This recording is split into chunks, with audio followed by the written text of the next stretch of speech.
Mountains of golden sand undulating off as far as the eye can see, like waves in the ocean. This is the Rub al-Khali, the empty quarter, a desert larger than all of France located in the center of the Arabian Peninsula.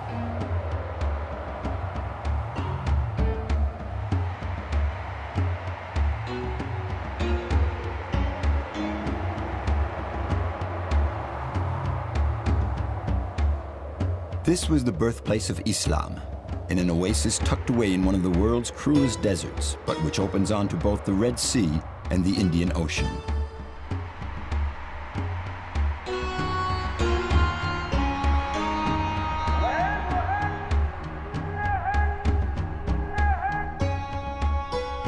At the crossroads of the Mediterranean world, India and Africa, Arabia gave Islam the avenues for its expansion. The caravan routes crossing the desert, the sea routes traveled by the Arab dhows that were absolute masters of the Indian Ocean for centuries. Fishing, trade, cattle raising, and agriculture were the main sources of revenue for the sultanates that fought to dominate the region until the British took control at the beginning of the 19th century.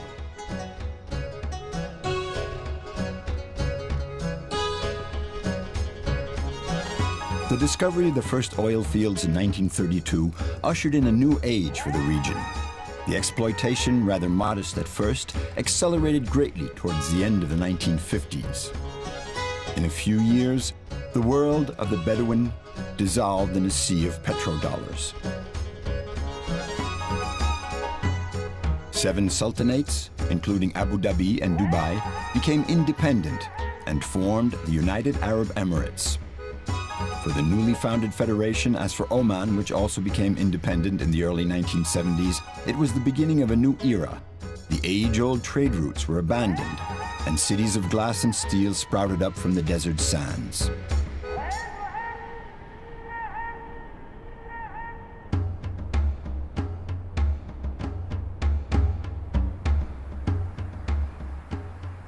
This is no mirage. Dubai is a real city. In less than 20 years, hundreds of buildings have sprung up from the desert sands, like so many 21st century towers of Babel, soaring upwards to conquer the heavens.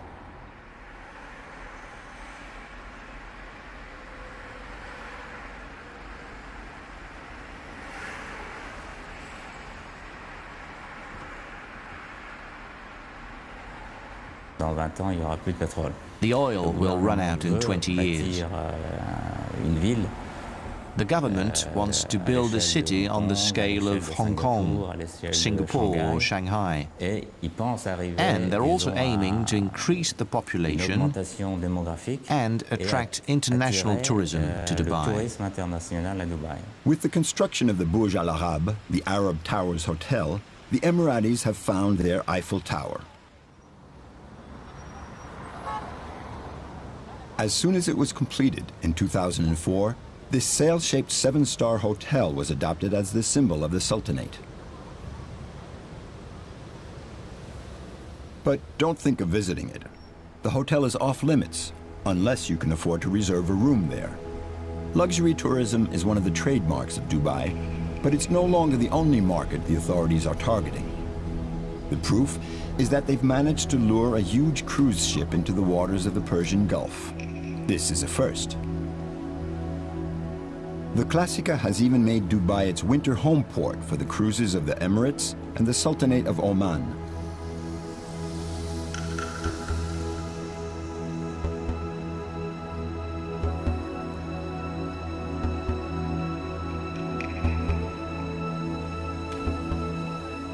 The Bedouins who once inhabited the region have now settled, and some of them have become rich merchants with their shops in the souk. But whether it's business, construction, transportation, fishing, or the textile industry, the Emiratis need the helping hands of immigrants from neighboring countries. These guest workers make up more than 85% of the Emirates' total population.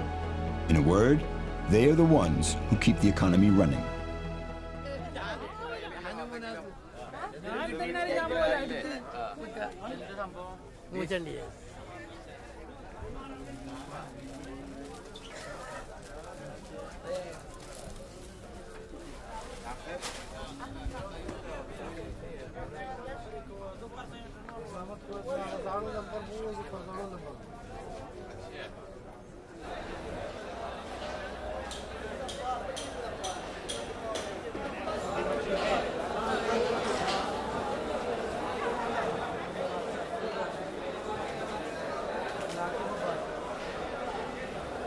The immigrants come from all corners of the Muslim world. There are Palestinians, Egyptians, Syrians, Lebanese, but the most numerous are the Pakistanis and Indians. Here working in small hours, Pakistanis and Indians mixed working. So many people is working in Pakistan, come from Pakistan. These come from Oman, too much fish is coming from Oman. Arabic people is buying too much big fish in kind of hamor, like kingfish and like with big fish, buying big fish. And Indian people is buying small fish, small kind of fish.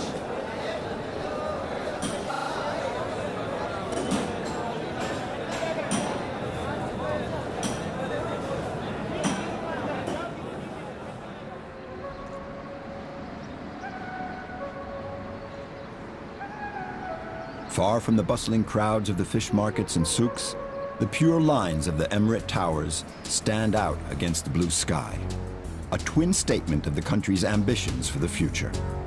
Dubai hopes to rival Shanghai and Hong Kong, so it's no coincidence that today, the Emirate, along with China, is the world's largest construction site.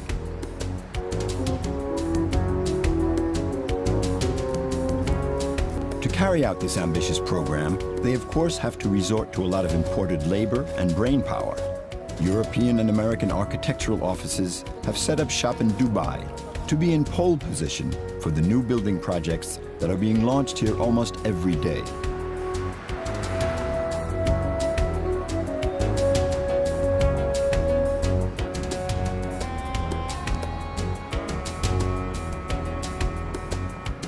One of the biggest building projects right now is the Burj Dubai Tower. Its height of 800 meters will soon make it the tallest building in the world. I think this tower will go to 170, 180 stories. It seems that there are only two people within MR, the developer building this complex, who know the final height of the tower.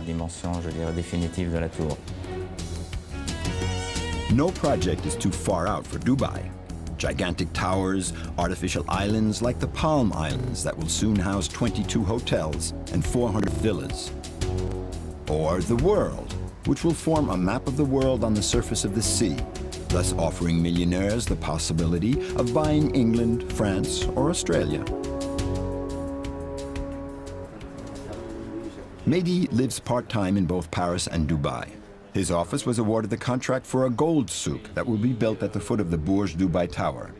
The project's theme is the many splendors of the East, evoked through a profusion of luxury and glitter. Preparing all the samples for site. We control all the qualities for samples, and we design artworks and detailed design.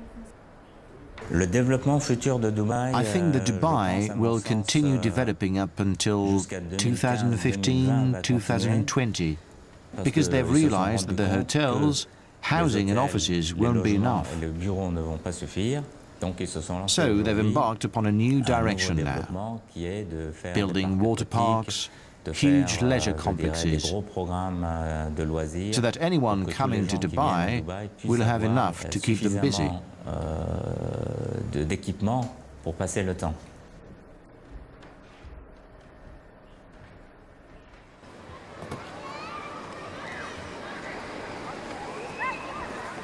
In line with this policy is the Dome, which opened a few months ago. It's a winter sports resort, 400 meters long.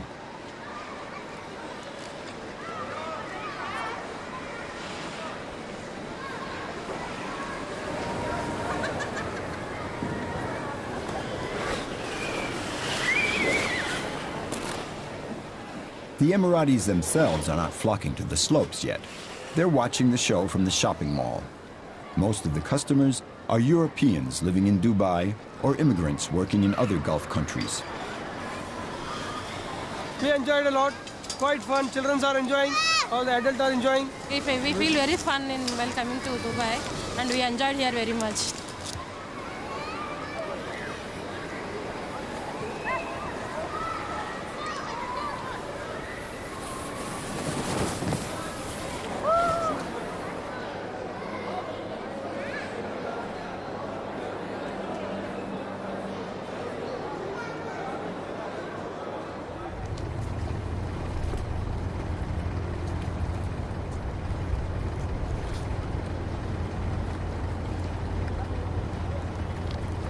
Dubai is resolutely committed to the future. But if you make a little visit to the Creek, an inlet about 10 kilometers long that separates the city in two halves, you'll get a sample of the bustling atmosphere so typical of Middle Eastern cities.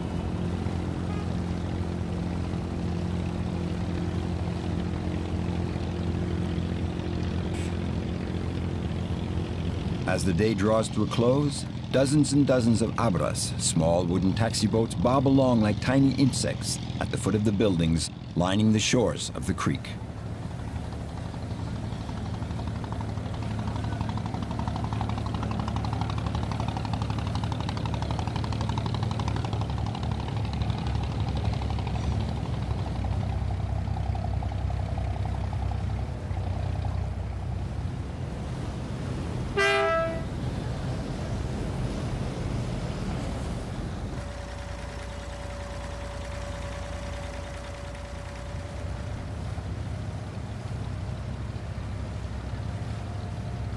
Immigrant workers commute across the creek, and it is a favorite tourist site.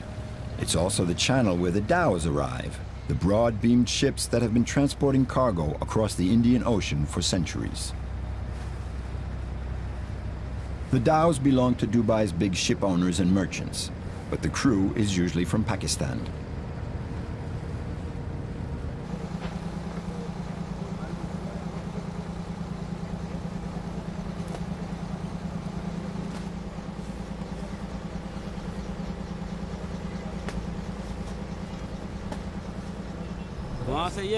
Back home there's no work, or if there is, it pays hardly anything. What we earn in a month isn't enough to support our families. That's why we put up with the hardship of leaving our country and coming to work here. It's sad, but it's the only way for us to support our families and keep them from going needy.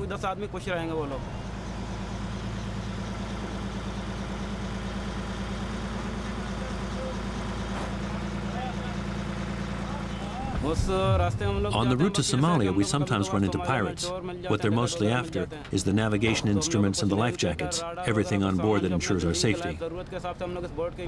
When they approach the boat, they signal for us to stop, and if we don't, they shoot at us. We have no chance of escaping. There are two sorts of risk: the storms and waves. We're not well enough equipped to deal with that. And the pirates. In fact, our chances of arriving safely at our destination are very slim.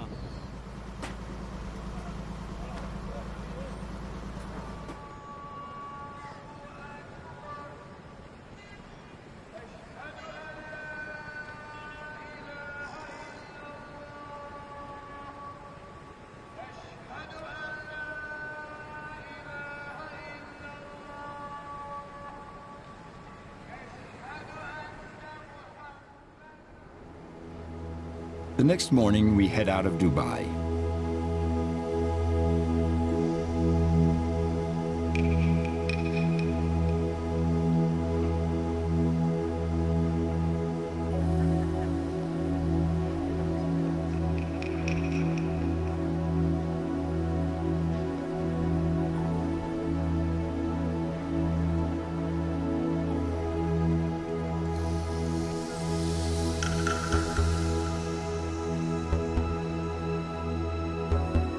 As we leave the port, we sail by the construction site of Palm Deira, man-made islands that form a palm tree and cover 80 square kilometers. In a few years, they'll be covered with 8,000 villas. Dubai's skyscrapers slowly fade into the horizon. We head west for Bahrain.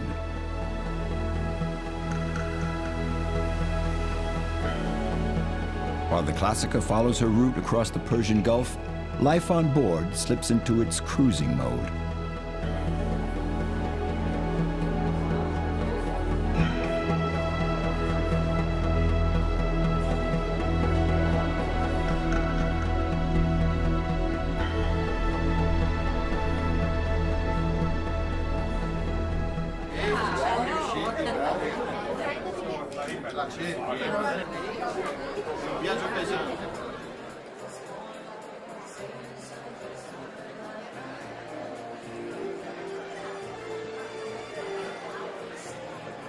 Ensemble pour cette croisière avec notre commandant e les officiers la ceinture de examinantes in a toast all together. Signore e signori, salute! Salute! Cheers! Salute! Salute!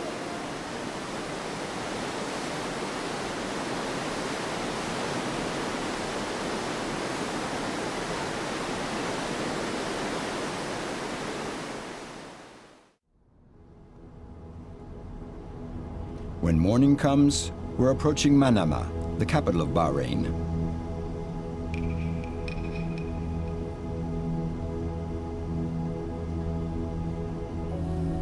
You're not aware of it when you arrive by the sea, but Bahrain is an island. An island with a string attached, the King Fahd Causeway, a 26-kilometer-long bridge connecting Bahrain to the mainland and its powerful neighbor, Saudi Arabia. Oil changed the fate of Bahrain, but unlike the Emirates, its reserves are limited, so the country has chosen to invest heavily in industrialization.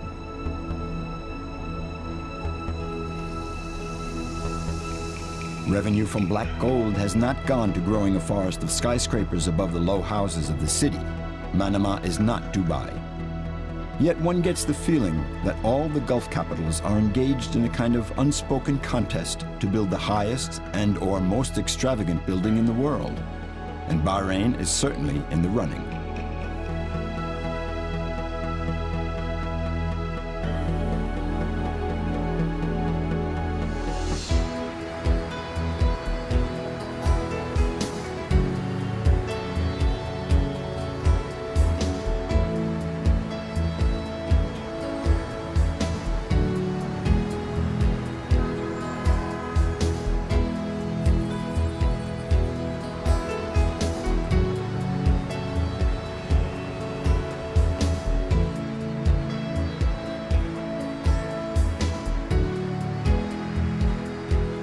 Perhaps one day Bahrain will have its own landmark skyscraper.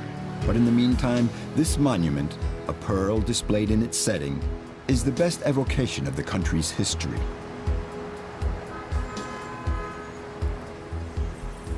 Like all the cities of the Gulf, Manama's history has been strongly marked by trade. For centuries, the city was a port of call on the routes to Iraq, Iran, Kuwait, and the Sultanate of Oman. The dhows plied along the coasts, transporting a variety of cargo: goats, camels, fruit, vegetables, and of course the colorful spices that still adorn the stands in Manama's souk.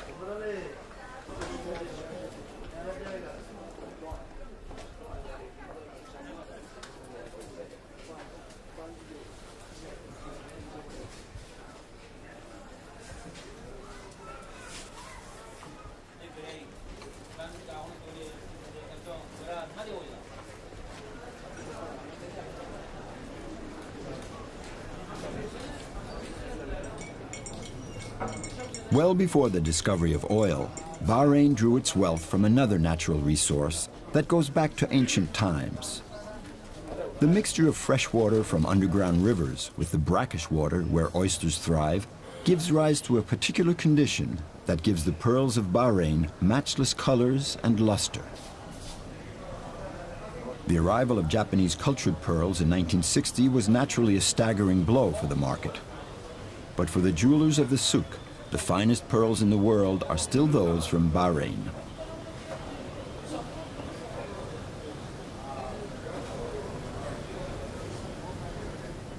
I'm not a diver, but the divers come to me and I deal with them. Of course, the value of a pearl depends on its weight and the variety, if it's clean or if it has rough spots. I buy them according to their weight, but the weight varies. We don't weigh the pearls with these scales anymore, but with this one, a more modern way to weigh them. For 100 years, we used that one.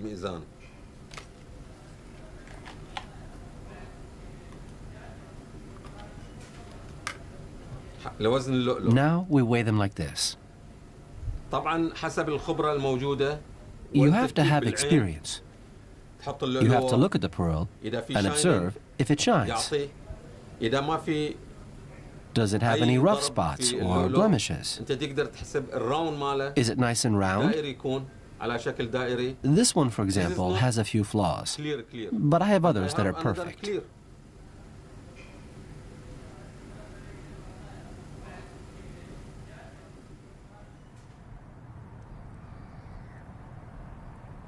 There are no professional pearl fishermen anymore. Those days are gone. Nostalgia, habit, passion, and hope of finding the perfect pearl. There are still a handful of old-timers like Jassia who continue to dive for pearls off the coast of Manama. Things have changed since the time my father used to go fishing and what I do today. I go out because I like to do it. Nobody's making me do it. My father had to dive for oysters to feed us, me and the whole family. Back then, there wasn't any oil. We had nothing. So he had to go pearl diving to be able to eat.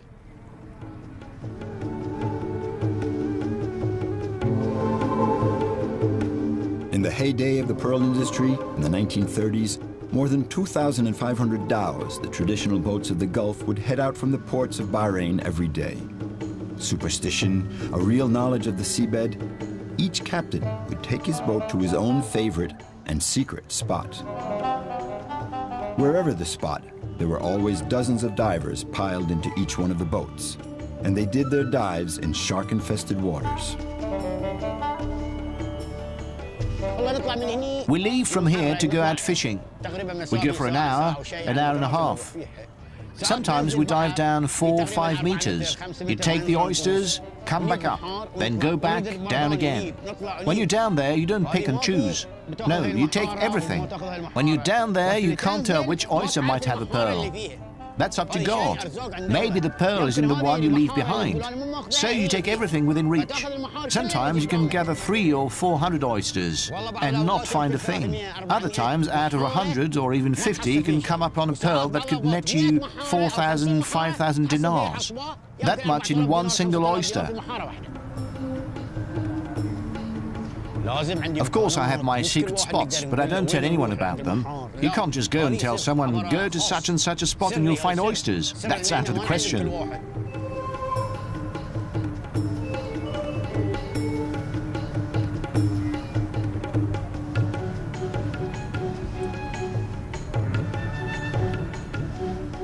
Our day in Bahrain is ending.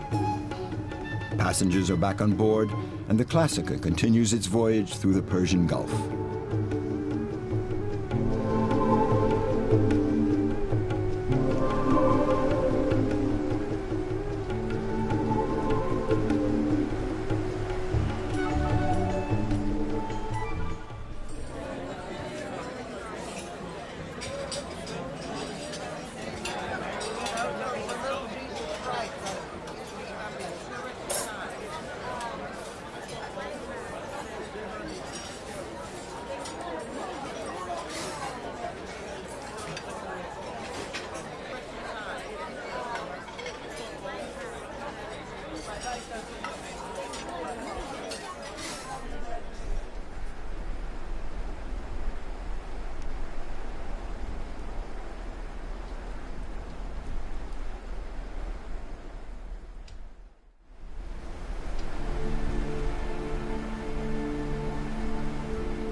At daybreak, we're coming into Abu Dhabi. In 1958, when they started exploiting oil, Abu Dhabi was no more than a sparsely populated emirate, inhabited by fishermen and Bedouins. The oil reserves turned out to be so vast, more than 60% of the United Arab Emirates resources, that Abu Dhabi is now the richest and therefore most influential member. In just a few years, the historic maritime routes used for centuries by Arab navigators have become superhighways for oil tankers. A large share of the black gold oil shipped to Europe and the United States passes through the Strait of Hormuz, so it's one of the most strategically important spots in the world.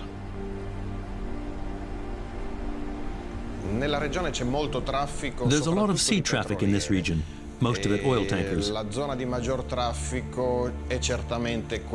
It's mainly concentrated in the Strait of Hormuz. A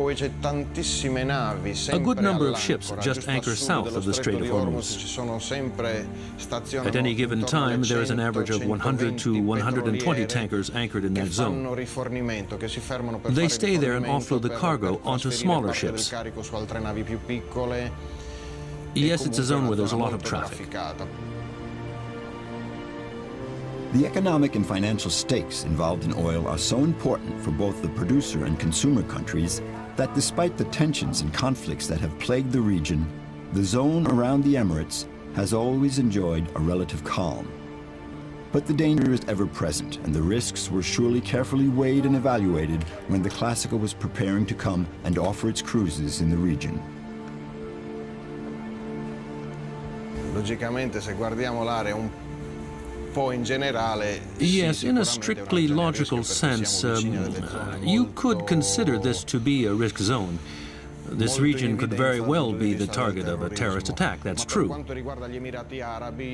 But if you take a closer look at the countries of Saudi Arabia and the Emirates, no, I don't think there's any risk. You know, the countries have done a lot over the past few years to attract tourism. And, of course, along with that, they've done everything necessary to make the region safe. No, I don't think it's very dangerous for us to be in this zone right now.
We have to take a special measure in some ports, like to treat that port as threat level 2.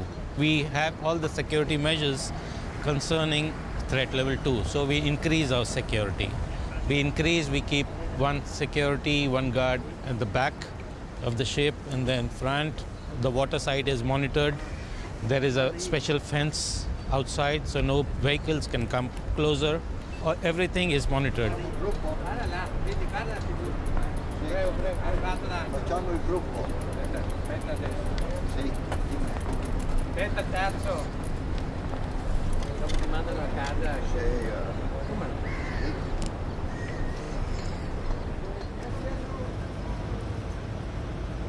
Oil leaves the country by sea, but the fruit and vegetables are shipped in by road.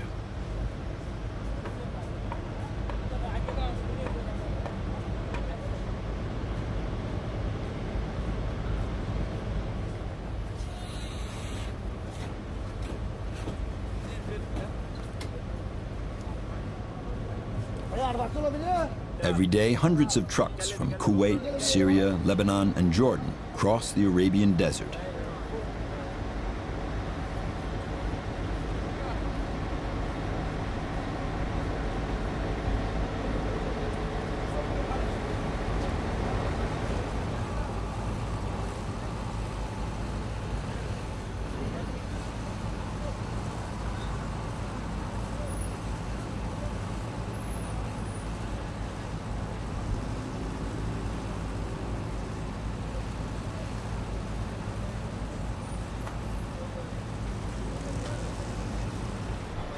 Most of the fruit on sale in this market, is it a wholesale or retail market, hard to tell, comes from far-off countries with just one exception, dates. The date palm is known as the queen of the oasis, and therefore of the desert. For the Emiratis, the date is much more than a fruit. It's a reminder of their Bedouin roots. Even though they may not live in tents anymore, the date is still an essential part of their lives. But, and this is a sign of the times, the Emiratis, thanks to improvements in the transportation system, now have a choice among countless varieties, all grown in the Gulf region.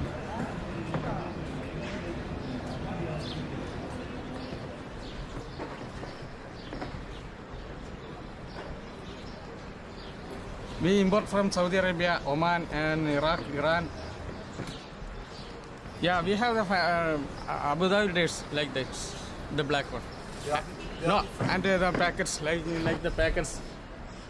Pakistan, Indian, and Arabian people, all people buy the dates from Saudi Arabia. More people buying Saudi dates. And we have the local dates, some like this, like that, and Iraq dates.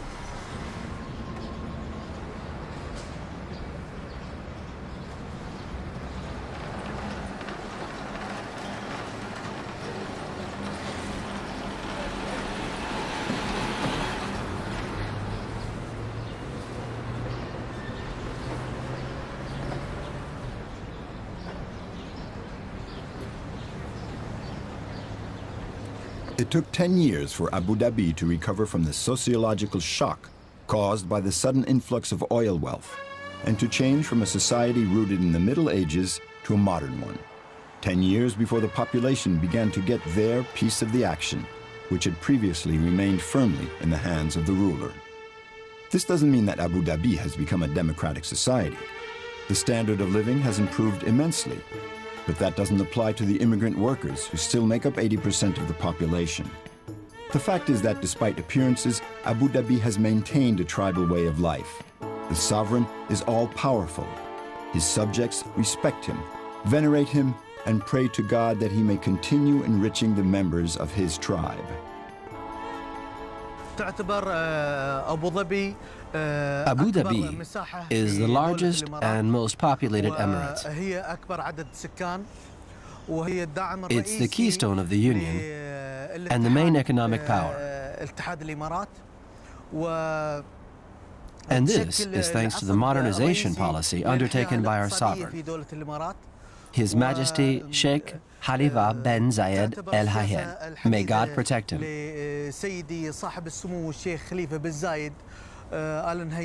And the heir to the throne, His Excellency Sheikh Mohammed bin Zayed Al Nahyan. The quiet little village of fishermen and Bedouins that existed here 50 years ago has disappeared. So completely that across from the string of high-rise buildings on the shore, they've reconstructed an entire traditional village to show the tourists and young Emiratis what life used to be like in Abu Dhabi, not 5 centuries ago, or 2 centuries ago, or even 1 century ago, but a mere 50 years ago.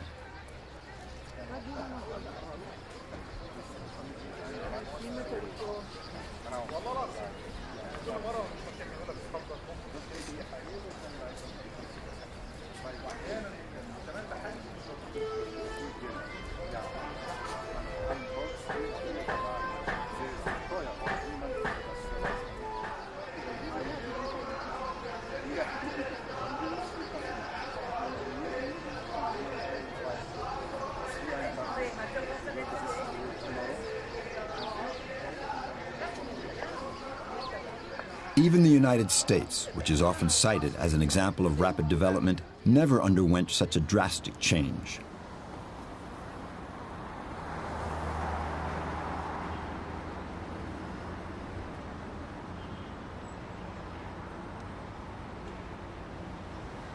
Islam is undoubtedly the only social glue that remains, the last bridge connecting the generations.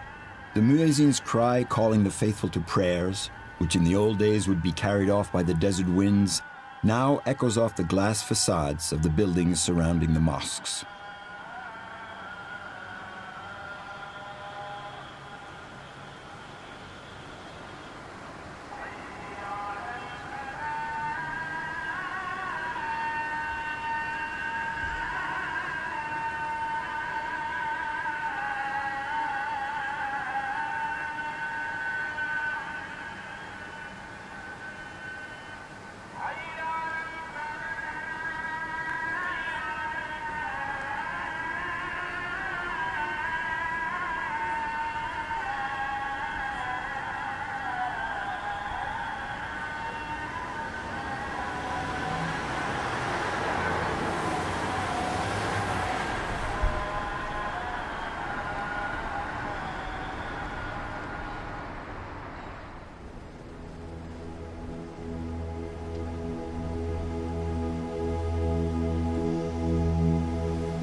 We're leaving Abu Dhabi and heading east to the Gulf of Oman and the little emirate of Fujairah.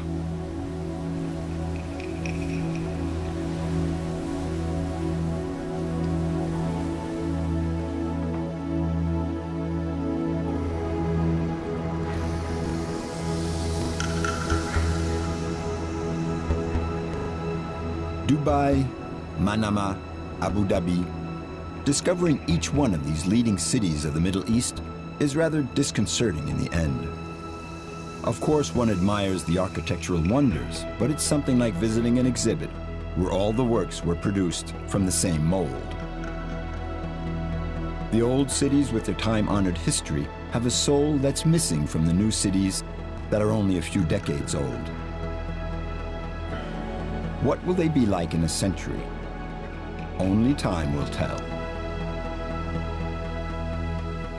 Fujairah, which is one of the smallest and least wealthy of the 7 emirates, presents a completely different picture. We find a little town nestled between sea, mountain, and desert. A city where the spirit of the past continues to breathe. This is one of the oldest mosques on the Arabian Peninsula. With its simple lines, it recalls the Sahelian mosques in Africa, particularly those of Timbuktu, Djenné, and Gao.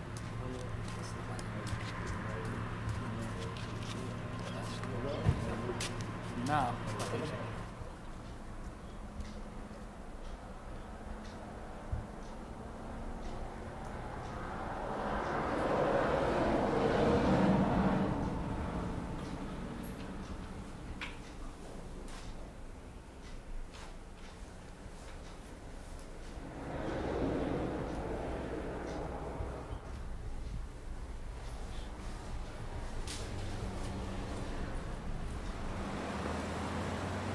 Fujairah is striving to modernize, but it still has a way to go.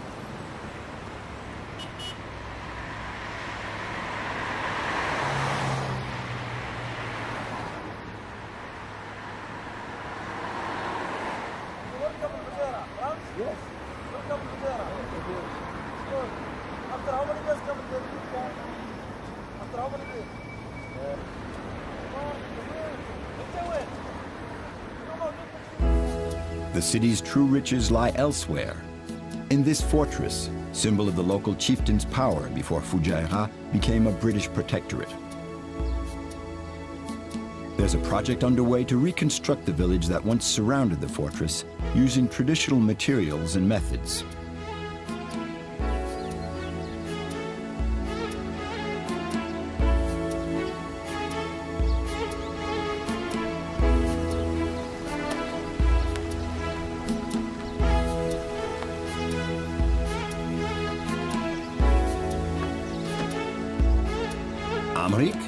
An Indian architect, is heading the project.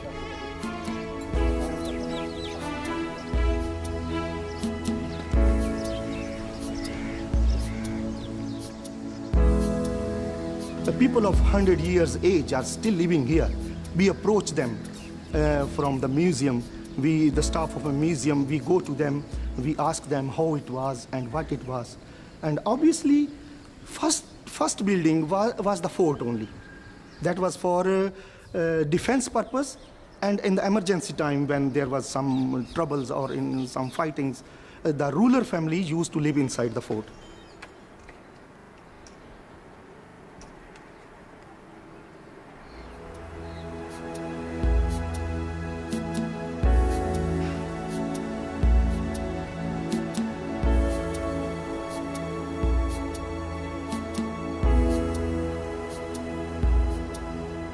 That time, the material, especially which they used to do, was very locally produced. It is made from mud bricks, raw mud bricks, clay. So still we use the same material.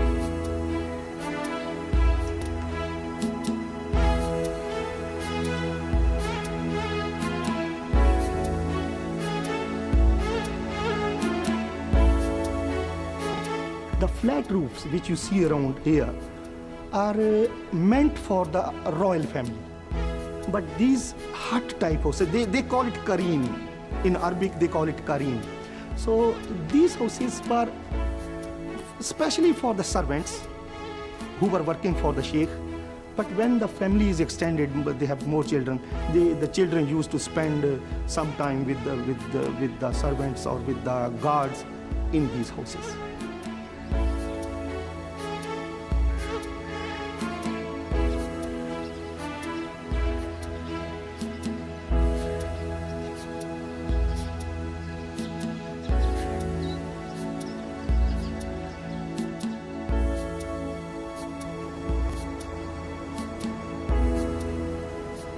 During the night, we've made our way to Muscat, the capital of the Sultanate of Oman.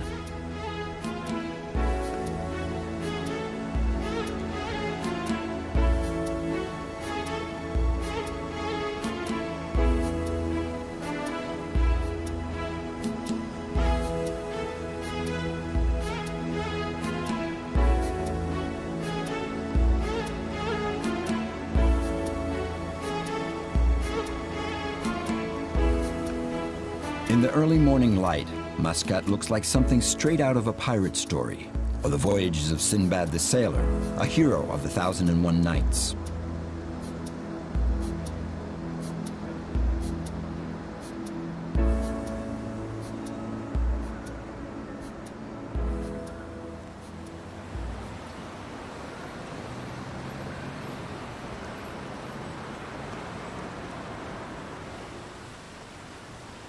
The city, of course, has been modernized, but it's still a far cry from the super cities of Dubai and Abu Dhabi.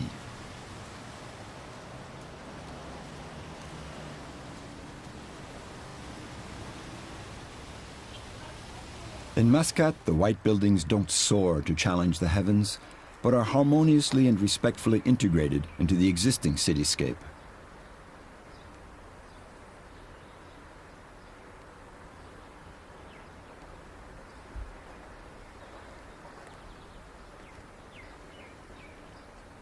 Before 1970, Muscat was a walled city surrounded by a wall. And that's where the ministries, the government houses were. But our present Sultan, he converted the country, Oman, in 37 years from a very backward country into a modern country competing with cities around the world.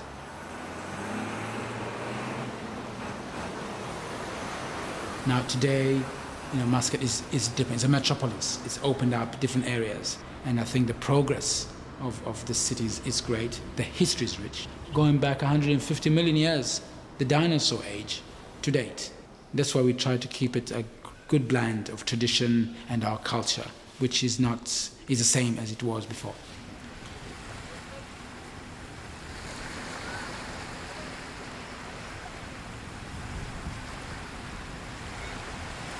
Muscat has a relaxed, easy way of life.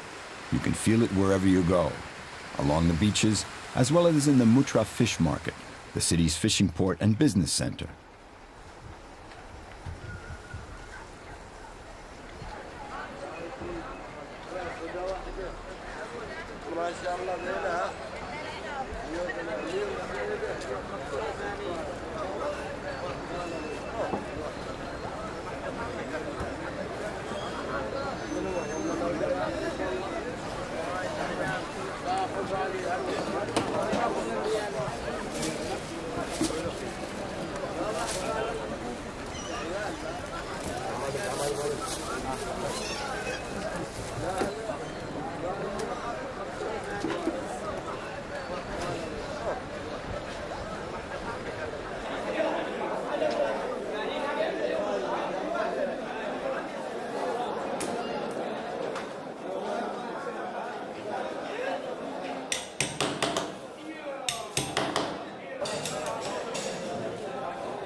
The atmosphere that reigns in Muscat, and more generally throughout the entire Sultanate of Oman, is the fruit of a long history, the history of a land open to the rest of the world thanks to its seafarers who crisscrossed the Indian Ocean for many centuries.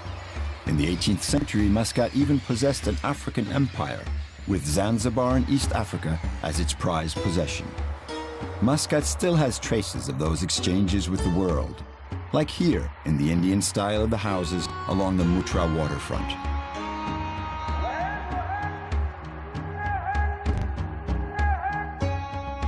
But Oman has remained intrinsically Oriental. Here, time doesn't count. Just linger around the souk for a while, and you'll see what we mean.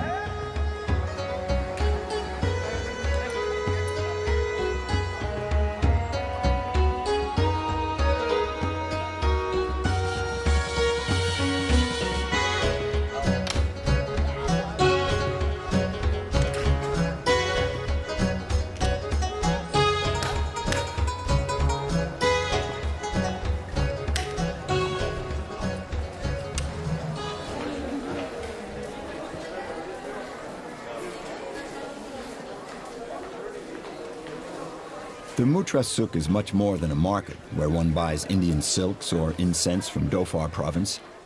It's a meeting place, a vast social club.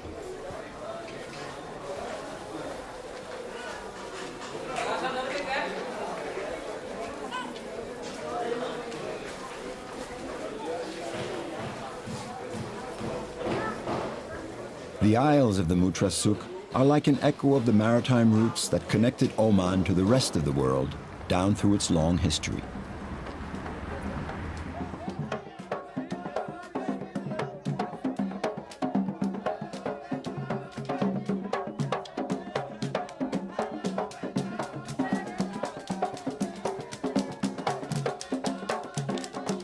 Oman, a cultural crossroads, one of the richest and most colorful in the world.